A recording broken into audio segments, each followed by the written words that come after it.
Ang naisip ko pag nakabili ako ng Miata, ano naman, kotse na relax naman.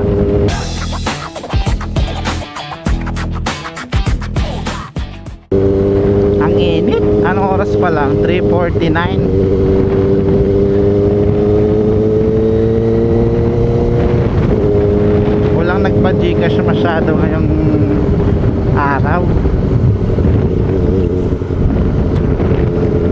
Kaya umuwi na ako. Marami yatang dalang pera ngayon ng mga nagsabong.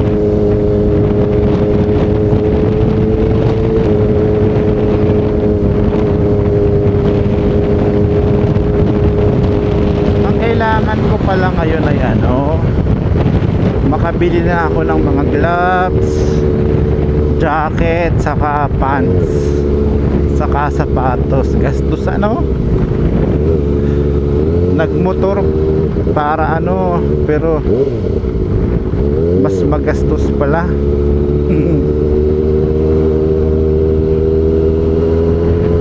Kala ko makakatipid.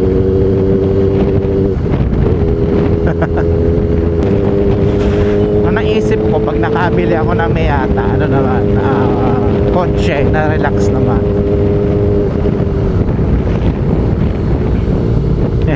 Bago pa lang Miata na agad ang nasa isip.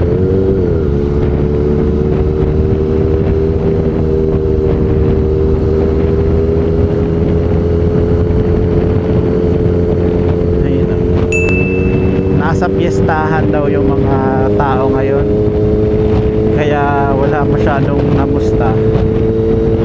Dalawang piyesta ang nagkasabay, magkalapit pa. Yung sa Panganiban sa Paracale.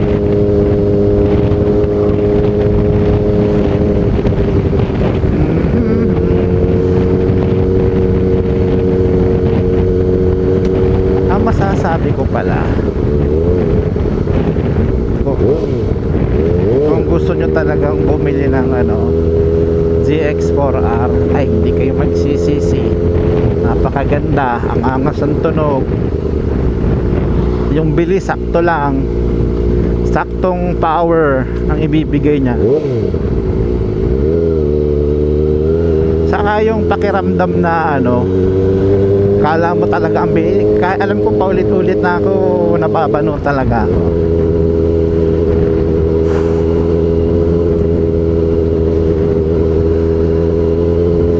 Sa ngayon pala, yung mode nitong nitong sasakyan naka road,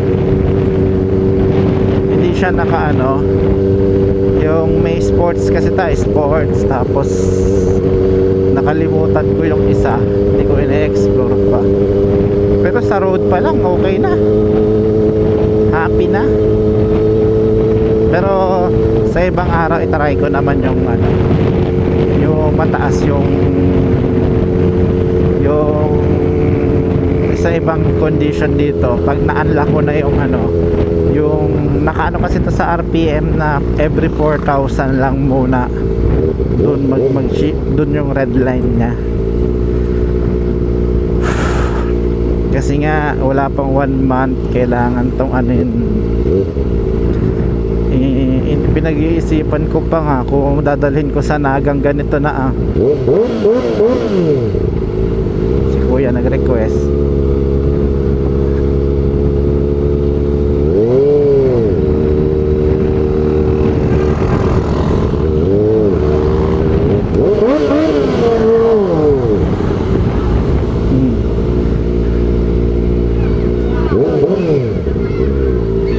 Mga bata na babano.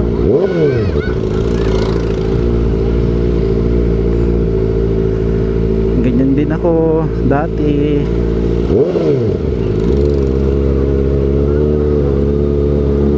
Ay, tapos na rin yung sabong dito. Uwian na rin. Uwian na rin. Ay, ganda, may tindahan din ng pits. Alam nyo pala, hindi sa Ay, ayoko palang sabihin kasi baka gayahin ng ibang tindahan, mauunahan ako. Kaya dapat ako muna ang mauna. May sumisigaw. Parang may sumisigaw. Hindi ko maalam kung ako ang sinisigawan o hindi.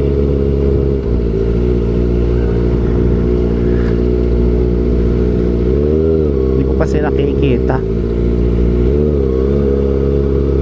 Saka may pulis na. Baka makita ng pulis. Bomba daw. May pulis na. Baka hulihin.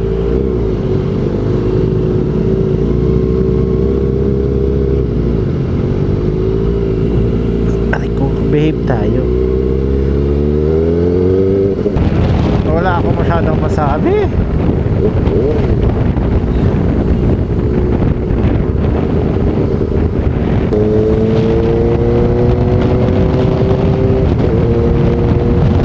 Ganda, hindi mo na kailangan mag-clutch. Ilan ba ang normal na speed limit? Kasi delikado rin itong ginagawa ko siguro sa motor.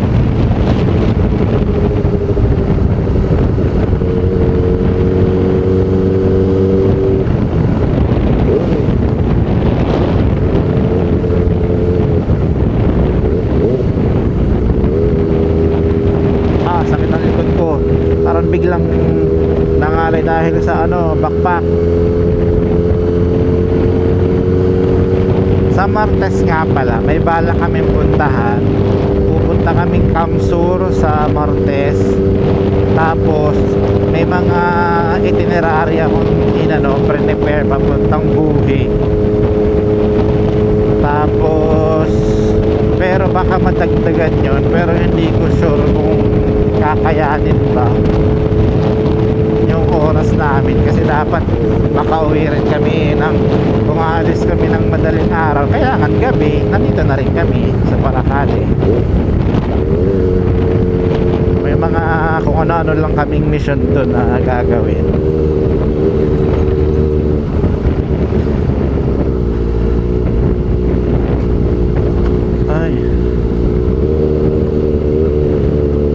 Lang kaming kailangan gawin, tsaka matingin-tingin lang kami ng mga anong maganda doon na pwedeng magandang gawin dito sa Paracale. Si kuya, galing. Hindi pa ako marunong nung magandang tanong. Ouch, puti ka na naman. Benta na naman si ECG Car Wash Ground. Yung mayaman na siya dahil sa hindi, joke lang. Ito kasi puti ka tagal na nito. Kaka-car wash lang dito, kaka-motor wash niya lang. Wala pang 3 days, madumi na naman uli. Basa na yung legs ko, puro putik.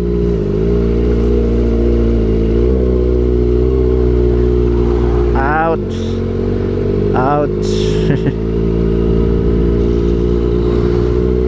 Ang sakit ng likod dito. Itong paaho na to, may katangahan din akong ginawa dito na lowbat yung electric scooter ko dito sa pataas na to. Ngayon ginawa ko, itinulak ko dito hanggang taas. Teka, papakita ko. Tulak. Imagine nyo na tinulak ko yung electric scooter dito. Ito, kita nyo na yan, ang haba ng paahon. Tapos Pagdating dito sa Patag, teka lang. Dito, pagdating ko rito sa Patag dito, ang ginawa ko, sumakay akong tricycle. Kita nyo ang katangahan ko yan.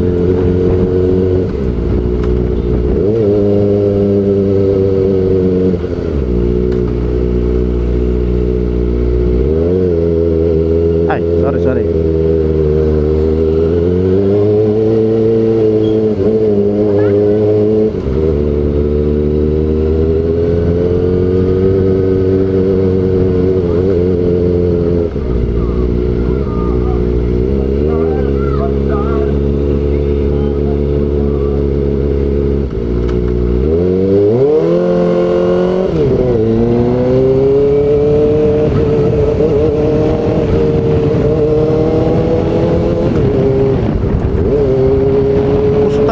Ginagalit siya, ayaw niya nung binibitin tong motor na to. Parang ito yung napansin ko, kailangan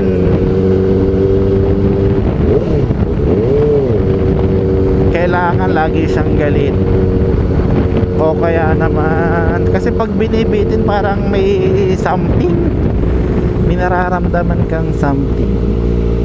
Ouch, ang sakit na ng braso ko, sama ng likod ko, tiis pogi talaga, no?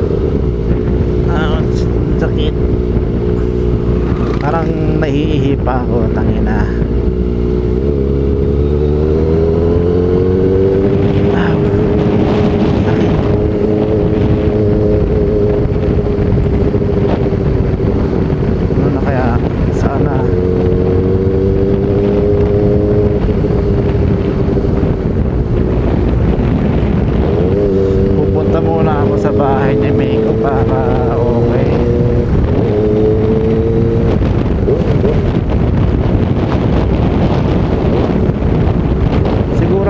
Ko rin umapak ng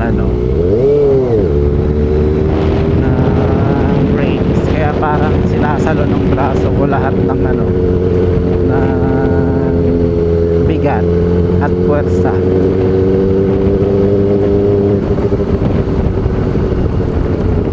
Ito yun,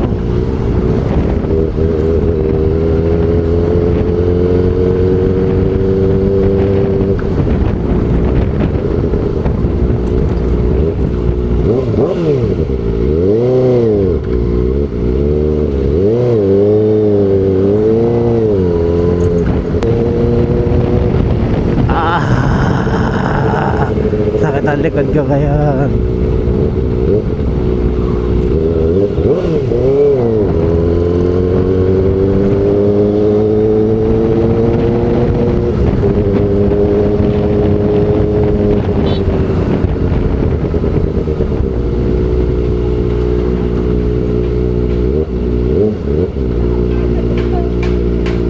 Ouch talaga.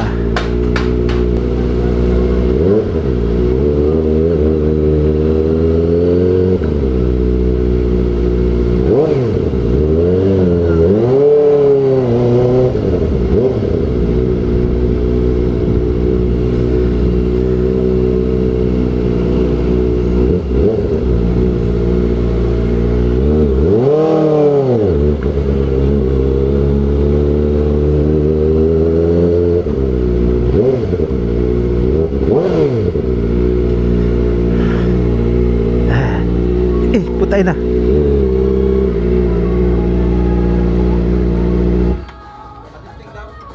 Bawal pa. Bawal pa nga. Bago pa nga.